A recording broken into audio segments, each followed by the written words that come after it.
Twende sasa. Wewe si nimeshakwambia zama? Kwani wewe ukienda kuna shida gani? Twende wote, kwani ni peke yako? Mpaka lazima twende wawili, si ungetakiwa hata wewe unaenda unawakilisha kule. Tunatakiwa twende wote. Kwa nini ni peke yangu sasa? Ni. Mbona nyimpo hadi sasa? Huyu hapa mbishi namwambia tu. Tangulia, wewe tangulia. Wewe si utangulia kule. Tangulia. Zama, wewe unaweza kutangulia. Kama tangulia. Tangulia. Wewe tangulia. Tangulia. Mimi mshangaa huyu wangu. Yaani unajua kuna vitu vingine nikiwa kama mwanaume inabidi niwe nafanya. Kuna maamuzi nafanya. Eti yeye ananipangia kwamba niende muda huu. Sasa kwa nini? Kuna vitu vingine vinakuwa ni vya ajabu sana. Kuna kitu nilikuwa nataka nikacheki tu mara moja. Dada. Kitu gani? Hata PS kwa Sisi tupitie. Tumwache aende huko, sisi tupitie.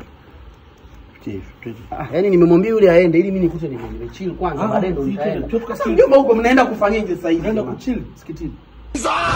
Na chili huko kuna PS, ngoja nikachili msikitini, kuna misahafu kule. Twende.